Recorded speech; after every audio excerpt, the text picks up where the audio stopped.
The first time Lana Cole understood that the script was not fiction, the Santa Ana wind had been blowing for 3 days, and the whole canyon smelled of hot dust and something far off beginning to burn. She was on her mark in the great glass house in the Hollywood Hills that Dorian Vance had rented for the production, playing a scene in which Celeste Vance, the woman she had been hired to resurrect, stood at a window on the last good night of her life and said a particular thing to no one. The line was small. "I always know when you've come home, even before the door. The house changes temperature." Lana said it the way she'd rehearsed, and from the dark beyond the lights, where the director sat, there was the usual silence.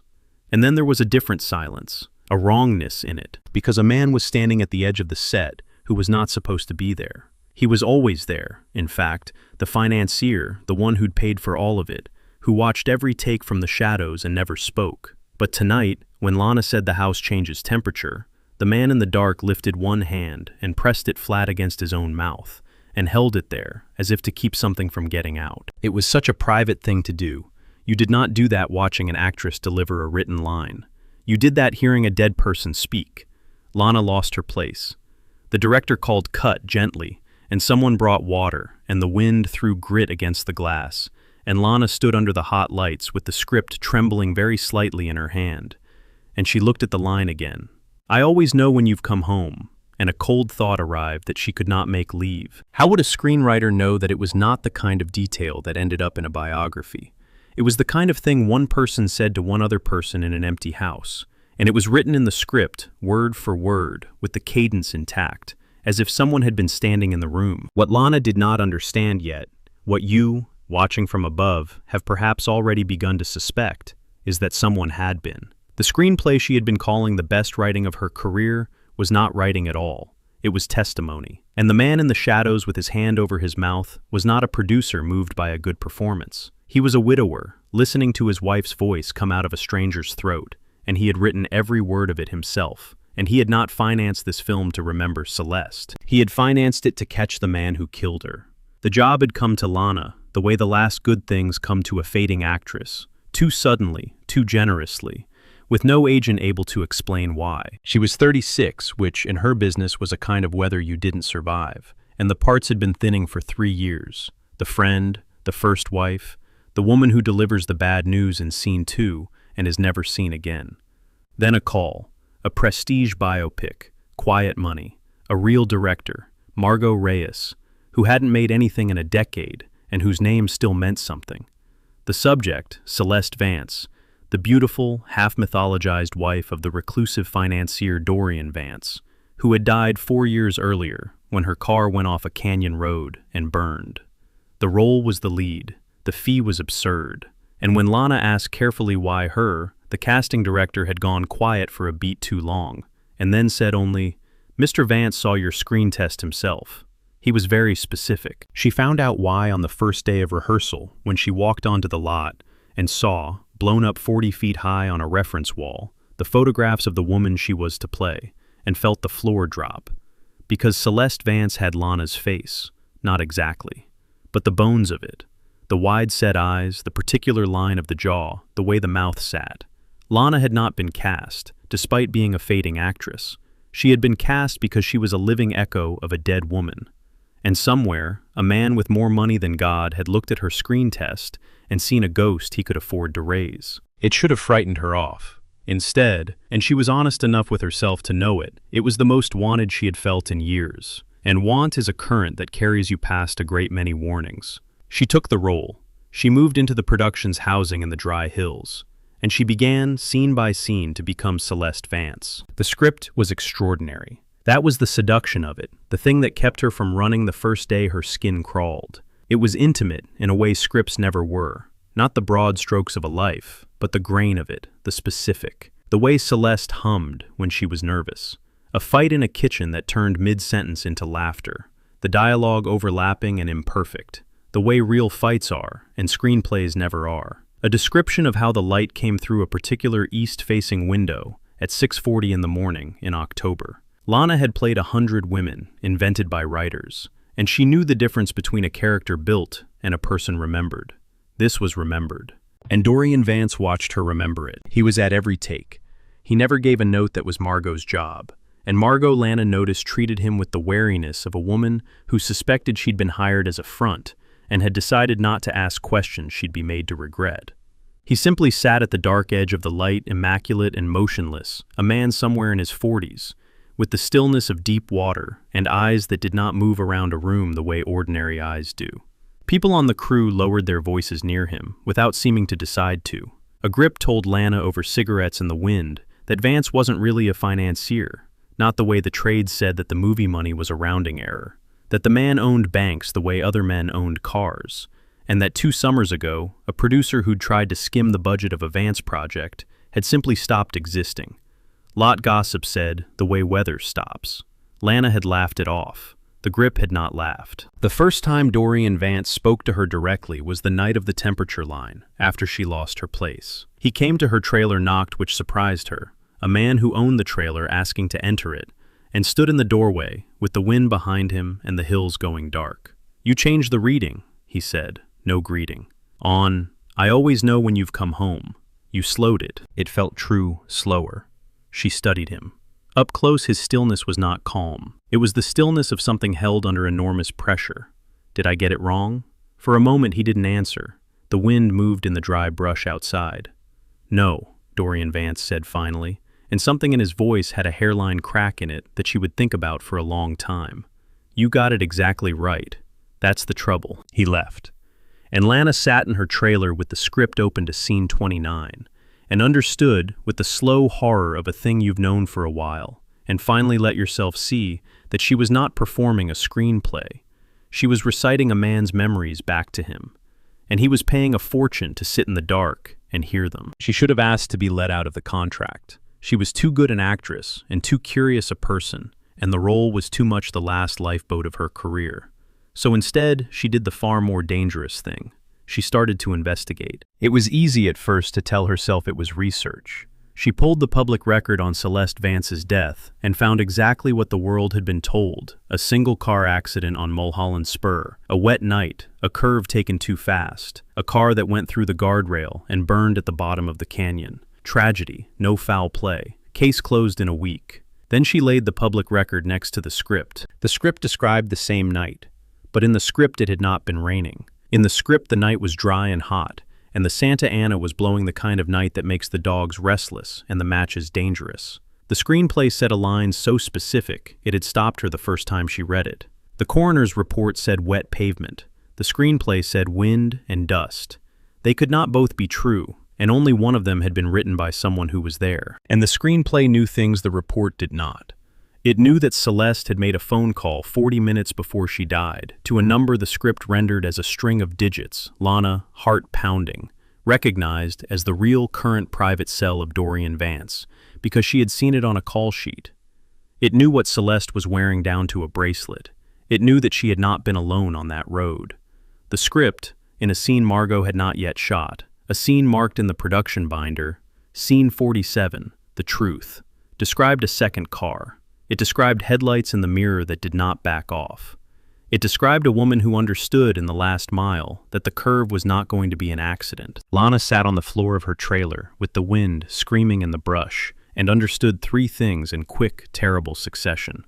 The first, Celeste Vance had been murdered. The second, the world had been told a lie, and the lie had held for 4 years. The third, and the one that made her hands go cold, the screenplay she was inside contained details that no investigator had ever found, that no journalist had ever printed, details that only the killer and one other person could possibly know. And Dorian Vance had written it, which meant either Dorian Vance had killed his own wife and was staging an elaborate confession he could watch from the dark, or Dorian Vance knew exactly who had, could not prove it, and had built an entire film, hired an entire crew, raised a dead woman's face out of a fading actress, for some purpose that had nothing to do with grief, and everything to do with a man who had gotten away with it. She did not know yet which kind of story she was in. That was the worst of it, lying awake in the hot dark, unable to decide whether the man watching her was the predator or the hunter, knowing only that she had wandered into the middle of something, with a body count and a 4-year head start. You already know. You watched him press his hand to his mouth. The forced proximity came the way it comes in these stories, not chosen but closed around her. A man tried to get into the production housing 2 nights later. Lana woke to the sound of the sliding door's lock being worked, and she was on her feet in the dark with her phone in her hand when headlights swept the canyon, and the man at her door simply left unhurried, as if recalled. In the morning there were 2 new vehicles at the foot of the drive that had not been there before, and men in them who did not look like crew. And when Lana confronted Margot, the director would only say, white around the mouth, "Vance has put security on the principal cast. Don't go anywhere alone. I mean it, Lana. Don't." That afternoon, Dorian Vance moved her and 3 other cast members for cover. But it was for her into the great glass house itself, the one they shot in, where his own people kept the doors. She raged at him for it, in the long main room, with the canyon dropping away beyond the windows, and the far ridges hazed brown with the season's first fires. "You don't get to relocate me like a prop," she said. "I'm not furniture, and I'm not her." It was the first time she'd said it out loud. "I'm not her." And she watched it go into him like a blade. He turned from the window. The light was doing the golden shadow thing the dry afternoons did, and it caught the exhaustion in his face that the stillness usually hid. "No," he agreed quietly. "You're not. I know the difference, Ms. Cole, better than you think." "Do you?" "Because you sit in the dark and watch me say her words, and you put your hand over your mouth, and a man tried to open my door at 2 in the morning, and there's a scene in that script called The Truth about a second car, on the night your wife supposedly drove off a road by herself in the rain. Except, it wasn't raining, was it? She was shaking, and she let it show because hiding it would have been a worse lie. What is this film, Mr. Vance? Because it isn't a tribute. Tributes don't get people's locks picked." The silence stretched. Outside, the wind worried the dry brush. And Dorian Vance, the man the whole coast was afraid of, did something she had not expected. He told her a piece of the truth. "It wasn't raining," he said. "Someone changed the report. Someone with the reach to change reports." He looked at her, and the held pressure stillness cracked another hairline. "Celeste was killed. I have known it for 4 years, and I have never been able to prove a single second of it, because the man who did it is better at making things disappear than I am, and I am very good." He turned the words over with terrible care. "I wrote down everything I know, everything she told me on the phone before, everything I found at the bottom of that canyon that the official record pretends wasn't there. And then I hired the best director who would take my money, and the actress whose face would make him certain. And I made it into a film." "To remember her," Lana said. "No." And here his voice dropped to something so cold and so controlled that the room seemed to lose a degree. "To make him watch. The man who did it thinks the truth burned in that car. He thinks he's safe. So I am going to put the truth on a screen in front of him, frame by frame, with my wife's face and her words, and the second car in the mirror, and I am going to watch what a man does when he realizes that someone knows." His eyes came to hers and held.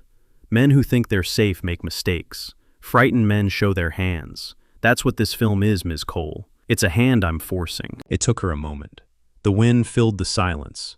And then the floor dropped a second time, worse than the reference wall on the first day, because she finally understood the part he hadn't said. "And me," she said slowly.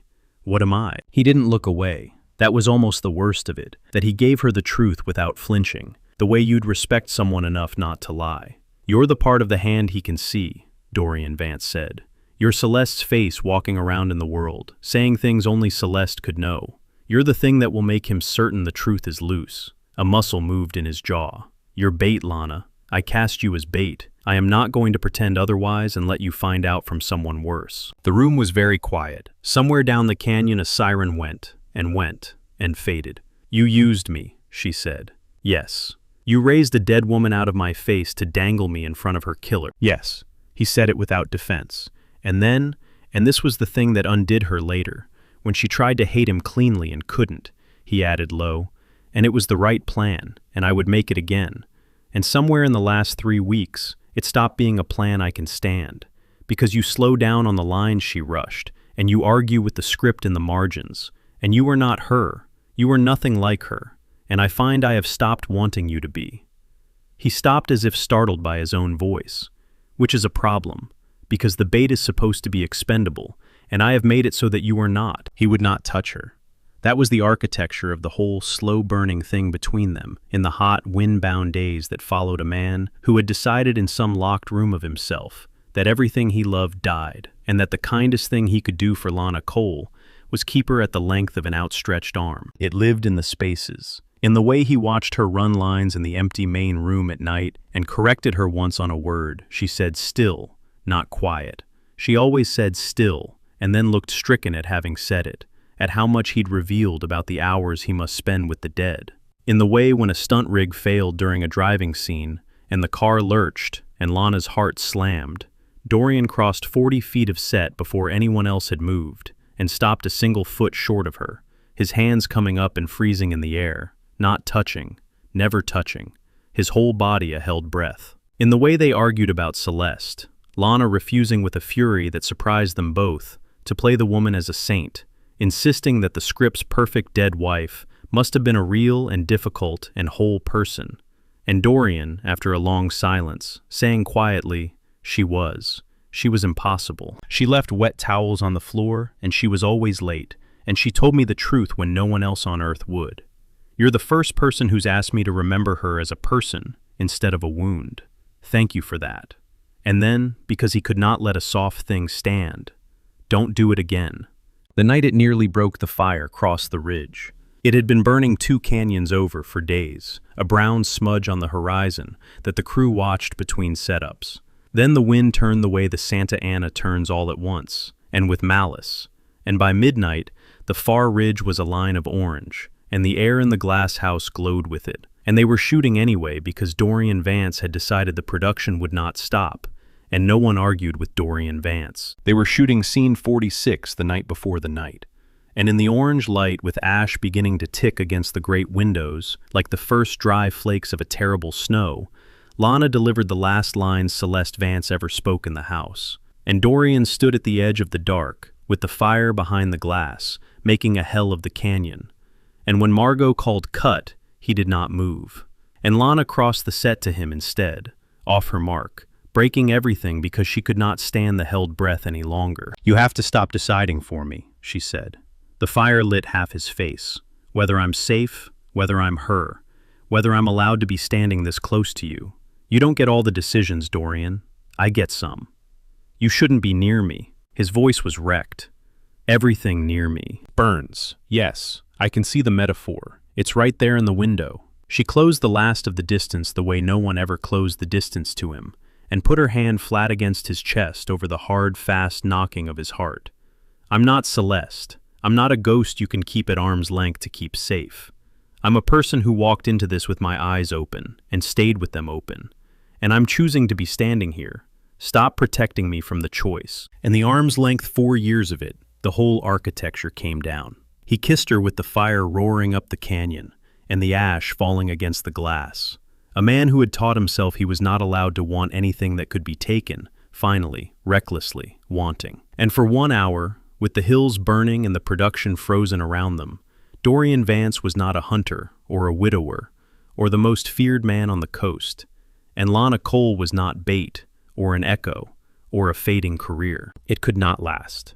You already know why. Because the whole point of the film had been to make a frightened man show his hand, and somewhere in the burning dark, the man whose hand it was had decided the time had come to make the truth burn a second time. His name was Lucas Kane, and he had been Dorian's partner once, and the audience has known his shape since the first changed coroner's report. A man with the reach to make things disappear, even if Lana would not have a name to put to the dread until the night it arrived. Kane had built the original lie. 4 years ago, Celeste Vance had come to understand what her husband's partner truly was, had begun quietly, out of a conscience she could not switch off, to gather the kind of proof that ends empires, and Lucas Kane had learned of it, and had decided that the cleanest solution to the boss's wife was a wet-looking road, and a fire that left nothing to read. He had run her off Mulholland Spur in the dry wind, and changed the weather in the report afterward. And for 4 years, he had stood at Dorian's shoulder at funerals and board meetings, and dinners the loyal grieving friend, certain the truth had burned with her. And then a film went into production, with his crime in its pages. He had watched it the way a patient man watches through people he owned in the production, through the scene titles in the binder, through a slowly tightening certainty that Dorian knew, and that the actress with Celeste's face was walking around the city as living proof that the truth was loose. He had tried the lock at 2 in the morning to take her quietly. When that failed, and the fire gave him cover, he stopped being patient. The climax came on the night they were finally to shoot scene 47, the truth. The scene of the second car, the one Dorian had been building the whole film toward. The bait laid bare at last. They shot it at the actual curve on Mulholland Spur, at night, with the wildfire, 2 ridges closer than anyone wanted, and the whole sky the color of a wound. And Lucas Kane came up that canyon road with men and gasoline, intending to make the production, the footage, and the actress vanish into a fire that everyone would believe the Santa Ana had set. But Dorian Vance had built the trap to be sprung, and his people held the high ground of the road. And what Kane walked into was not an unguarded film set, but the closing of a 4-year hunt. The 2 crews of armed men met in the orange dark above the curve where Celeste had died. And it was brief, and it was ugly. And Lana, who had been put in an armored car at the first sign, and had characteristically refused to stay in it, came out into the smoke and the noise to find Dorian and Lucas Kane facing each other at last, on the very road, both armed.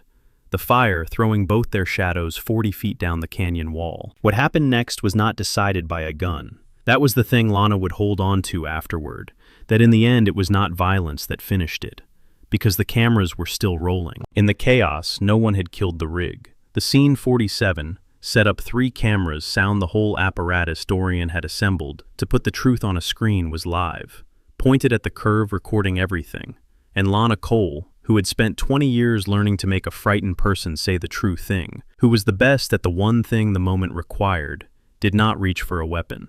She walked into the frame. "You did it here," she said to Lucas Kane in Celeste's cadence, in Celeste's slowed-down voice, wearing Celeste's face in the firelight, and she watched the certainty and the terror war across him. Watched a man who had spent 4 years sure the dead stayed dead. Right here. You came up behind her in the wind, and you didn't back off the curve. She saw your lights in the mirror. She knew. Lana let the dead woman's grief into her voice because she was an artist, and it was the only weapon she had, and it was enough. Say it.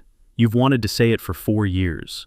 There's no one here but us and the dark, and a woman who already knows. Say what you did to me. And Lucas Kane, exhausted, undone, faced with a ghost on the road where he'd made, one said it, the whole of it, to a camera he didn't see, on a hill that was burning, every word. Dorian could have killed him then. His hand was on the gun, and his wife's killer was confessing 10 feet away, and Lana saw the whole of his life narrow to that single pull.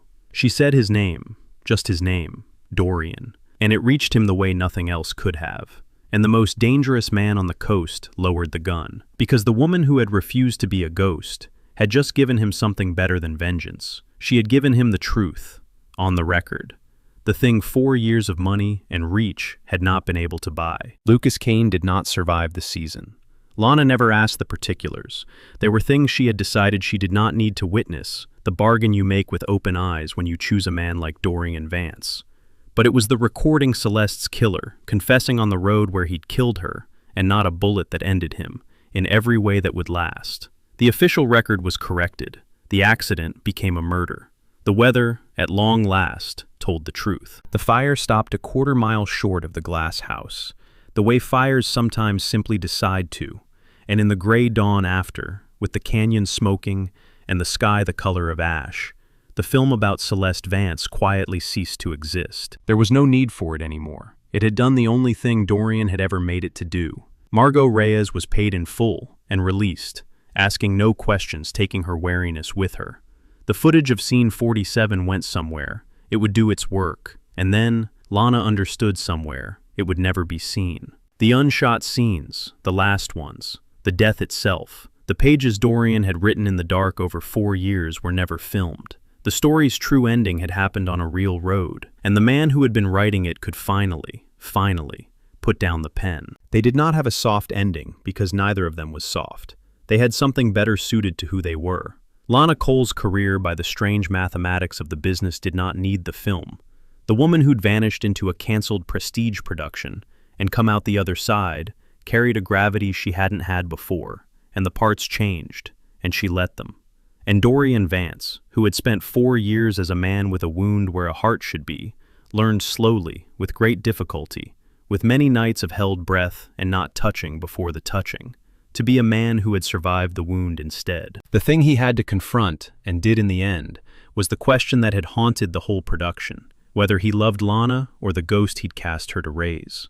He answered it the only way that meant anything. On a clear night, weeks later, the fires out the air finally washed. He found her on the terrace of the glass house, and he said, "I keep waiting to look at you and see her. I don't.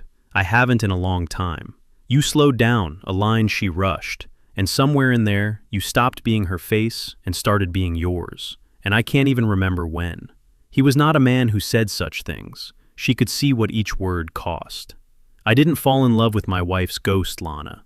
I fell in love with the woman who refused to play her." "Took you long enough," Lana said, because she loved him and would not let him be solemn about it, and the most feared man on the coast almost smiled. He reached for her hand, not stopping an arm's length short this time, not keeping the careful distance that had been the architecture of his whole grief, just taking it. And Lana Cole, who had walked into a dead woman's life with her eyes open, and walked out the other side as entirely herself, laced her fingers through his and held on. Somewhere below them, the canyon was already greening at the edges, the way it does after a fire, the way the world insists on doing. And the man who had built an entire film to hear a confession had stopped needing to watch from the dark at all. He stepped out of it and let himself be seen.